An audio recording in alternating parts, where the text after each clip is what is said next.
پیارے دوستو السلام علیکم۔ آپ سب کو میرے چینل اپ ورڈ میں خوش آمدید۔ دوستو، جب سے یہ دنیا وجود میں آئی ہے انسان اپنی عقل سے ایجادات کرتا چلا آ رہا ہے۔ آج بھی ہم جس دور میں جی رہے ہیں انسانی ایجادات کے مرہون منت ہیں۔ جو ممالک ٹیکنالوجی، سائنس، میڈیسن ان فیلڈز میں سبقت رکھتے ہیں وہ ترقی پذیر ممالک جانے جاتے ہیں۔ اس دور میں مسلمان ممالک پیچھے اور یورپ و امریکہ جیسے ممالک بہت آگے نظر آتے ہیں، مگر دوستو یہ ترقی ان کو مسلمانوں کے ہی دم پر ملی ہے، ورنہ اگر مسلمانوں کا کنٹریبیوشن نہ ہوتا تو دنیا شاید آج جیسی دکھتی ہے اس سے بہت مختلف ہوتی۔ جی ہاں دوستو، اگر مسلمان عباسی دور میں کروڑوں کتابوں کا ترجمہ کر کے انہیں محفوظ نہ کرتے تو یورپ جو آج سائنس اور ٹیکنالوجی کو اپنی ترقی کا واحد راز جانتا ہے اس سے محروم رہتا۔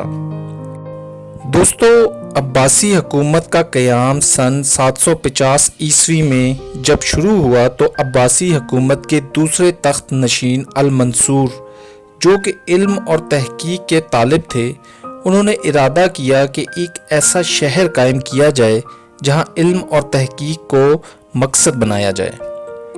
اس دور میں یورپ میں جاہلیت کا راج تھا اور عالم یہ تھا کہ لوگوں میں نہانے تک کا رواج نہیں تھا۔ علم اور فلسفے سے منہ موڑ کر وہ لوگ اتنے غافل ہو چکے تھے کہ ارسطو جیسے فلسفی کو بھی مکمل فراموش کر چکے تھے۔ جی ہاں بھائیو، آج ارسطو کا کوئی نام بھی نہ جانتا اگر ایک مسلمان ابو یوسف یعقوب ابن اسحاق جو کہ القندی کے نام سے تاریخ میں جانے جاتے ہیں وہ عرب دنیا میں ارسطو کا نام روشناس نہ کرواتے۔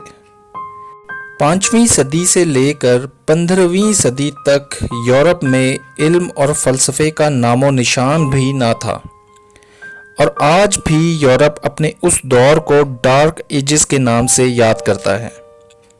اس وقت یورپ کے بڑے بڑے ملک بھی بغداد کے آگے کوئی حیثیت نہ رکھتے تھے۔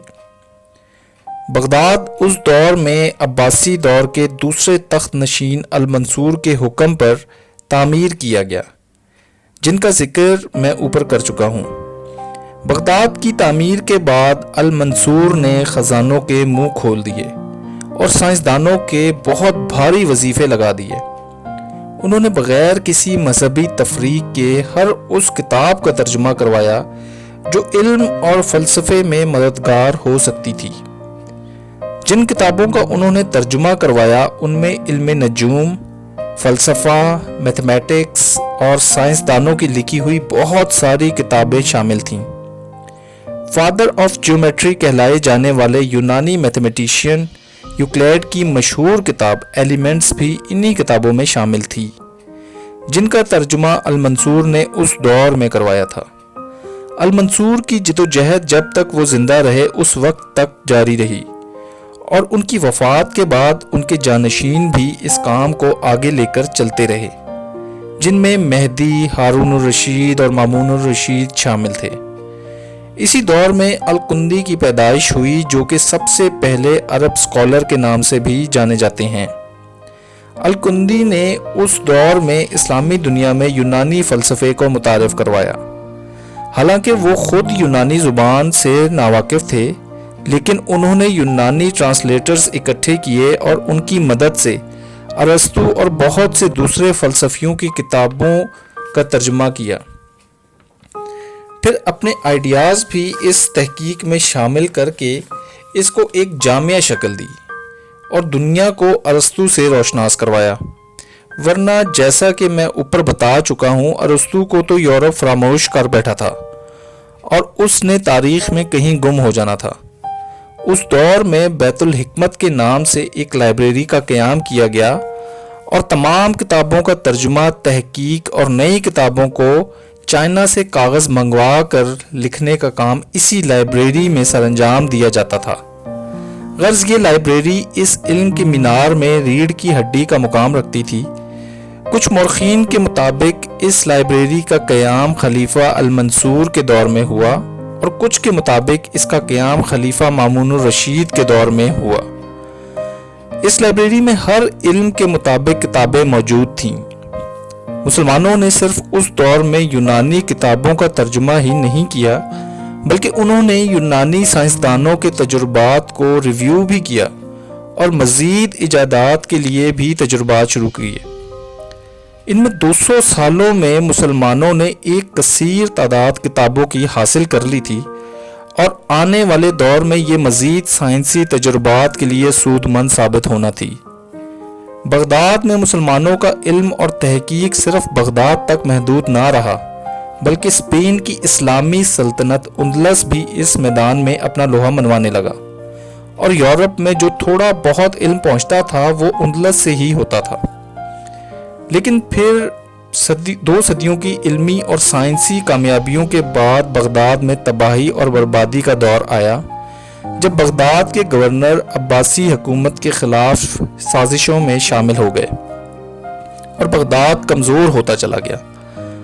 پھر ہلاکو خان نے بغداد پر حملہ کر کے اس کی مشہور زمانہ بیت الحکمت لائبریری کو تباہ و برباد کر دیا، اور کروڑوں کتابوں کو یا تو آگ لگا دی یا پھر بغداد شہر کے ساتھ جو دریائے دجلہ بہتا ہے اس میں پھینک دیا۔ مورخین لکھتے ہیں کہ اتنی کتابیں دریائے دجلہ میں پھینکی گئیں کہ کئی دنوں تک دریا کا پانی کتابوں نے سیاہی کی وجہ سے کالا کر دیا، اور یوں اسلامی دنیا سے سائنس اور فلسفے کا تقریباً خاتمہ کر دیا گیا۔ بغداد اور اسپین کی تباہی کے بعد اسلامی دنیا سے علم کا علم مسلمانوں کے ہاتھوں سے نکل چکا تھا، اور اس وقت تک کافی کتابیں یورپ میں پہنچائی جا چکی تھیں۔ انہی مسلمانوں کی کتابوں کے بلبوتے پر یورپ میں انقلاب برپا ہو گیا، اور یورپی ممالک مسلمانوں سے ٹیکنالوجی میں کہیں آگے نکل گئے۔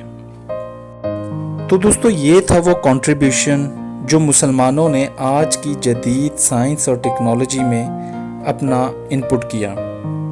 دوستو، اللہ مسلمانوں کو دوبارہ سربلندی نصیب کرے، اور اللہ آپ سب کا حامی و ناصر ہو۔ دعاؤں میں یاد رکھیے گا، میرے چینل کو پلیز سبسکرائب کیجیے گا۔ جزاک اللہ، اللہ حافظ۔